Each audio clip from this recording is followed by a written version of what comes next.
So, in light of our artificial intelligence and singularity, there's a few questions that I want to answer. The first one is, how should humans treat artificial intelligence and the inevitable singularity that is happening? And singularity is essentially technology building on technology really, really fast. Because when you have really good technology, that technology increases our ability to produce more, better, stronger, further along technology. And it is inevitably happening because I can remember back when I was a kid using a cell phone.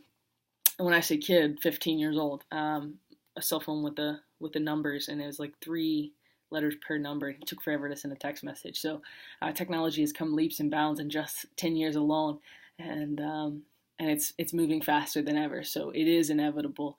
I do think that treating artificial intelligence respectfully is important. And the reason that I think that is because technology, it's it's fun in a lot of ways, but it's not a toy. It's like when I first got a car when I was 16. My parents just increasingly said all the time, it's not a toy. It has the ability to take human life, so you need to take care of it, respect it, and treat it as a piece of equipment that has a job. It has a job to do, and it does that job well, and it's good. Uh, but you have to use it the right way and take care when you're using it. And I think that's true for artificial intelligence, right? Like it has a purpose, it has a job, and there's so many good things that can come out of it, but there also are destructive things that come out of it, and you have to like approach it with that kind of respect, knowing that it has that ability. So yes. What ethical or moral rights will it have? I think that it doesn't really feel emotions, and I don't think that like ethical opinions are gonna really be of its priority. But I think that it should have rights, certainly, to not be treated poorly, just like you wouldn't treat your car poorly. You wouldn't just like push your car around or whatever. You take care of your car because it has a job to do for you and it benefits you. And if you take care of it, it lasts longer. Um, and I think that would be true for artificial intelligence as well. The Turing test is the second question, right?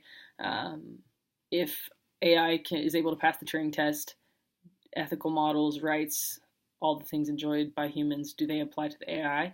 I think that everything in existence, creatures alike, should be treated fairly and equally. If I don't know an AI is not a human, I'm going to treat them like I would treat a human. And that is like if they have an ethical opinion for any reason, I'm going to respectfully listen to it because they have the right to express it. I may not agree with it. That's okay. They have that right, just like I have that right. But yeah, so, when it comes to ethics and everything, I think they do have the rights to take stands on those things. Will they? I don't know. Like I don't think that they're gonna like in themselves come up with those ideas. I'm sure they can be programmed in. And if they're programmed in, they've come from a human who has an opinion. And I respect that human's opinion, so I'll respect the artificial intelligence opinion. So yeah, so I think yes, they do have those same rights, as long as we are utilizing them on this planet. So, what purpose or function will it serve in society? What are the consequences and advantages of that? I think that there are huge possible advantages, especially in light of the medical field, the ability that AIs can have to increase the medical field and use it for advances like towards cures for things that we don't have cures for right now. That could be so big for us. So taking up spots in the medical field and really increasing that efficiency could be amazing.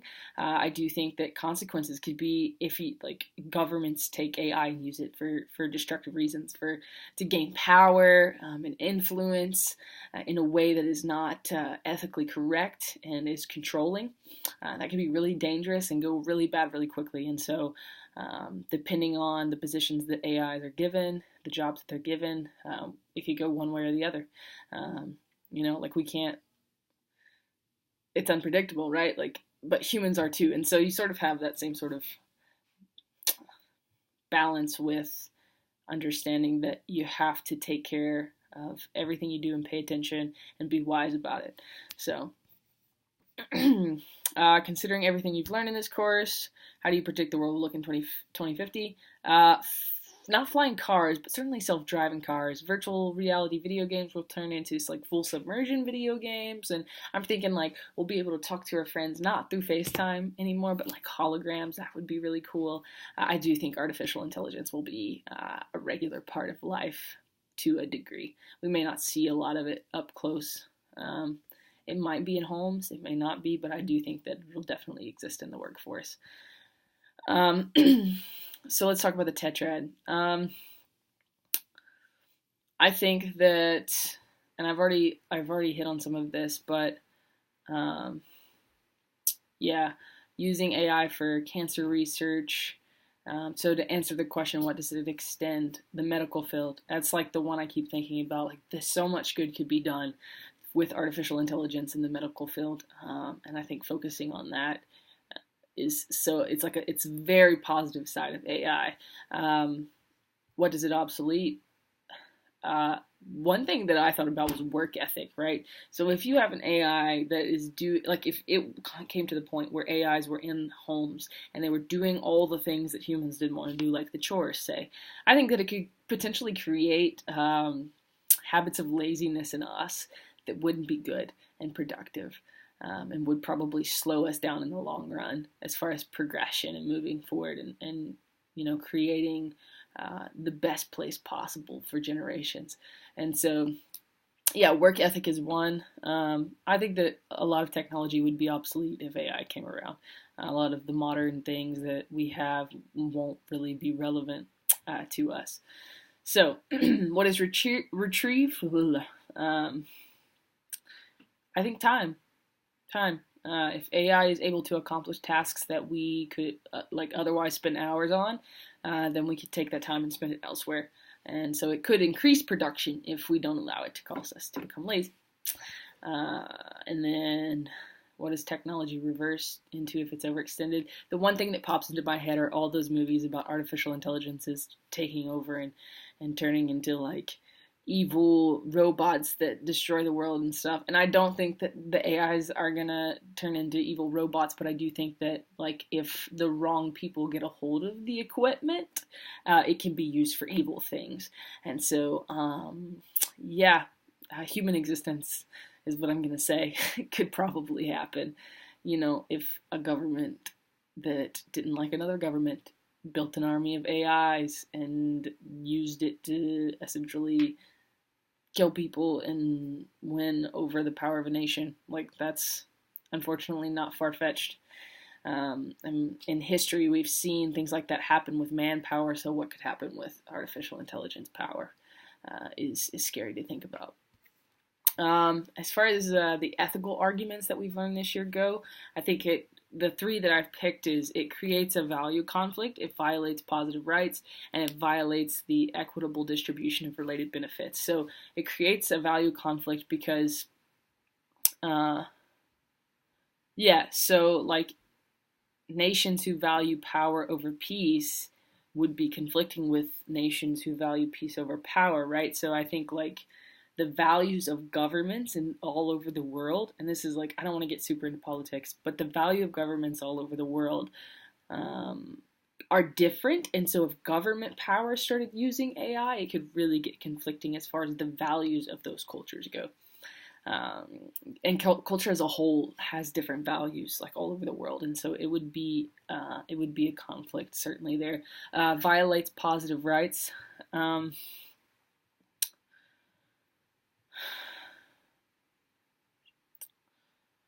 I think that the biggest thing is that AIs are able to be programmed by people, and if people program them to do things like punish someone for doing something that that person thinks isn't good.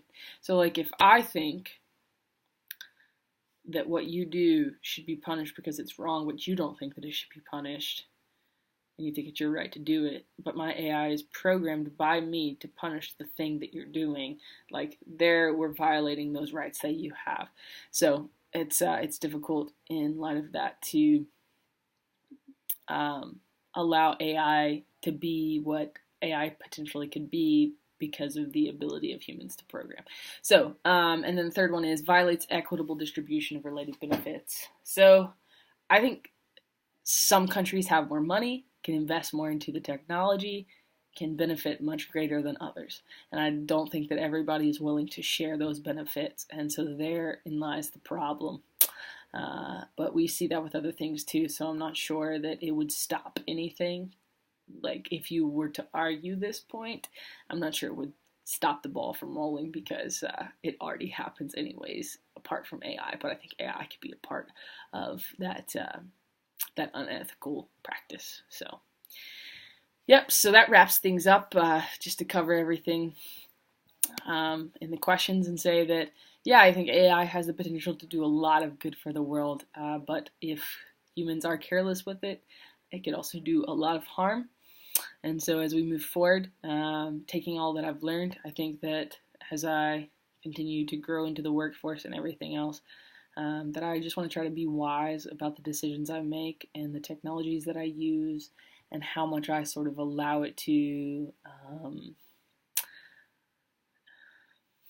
make my life easier, because I know that's what it's meant to do, is to help fill in the gaps and allow me to spend time on other things and all that. But yeah, I think that there's some things that technology just is not able to do, and that human experience has to come from humans. So thanks so much, and have a good summer.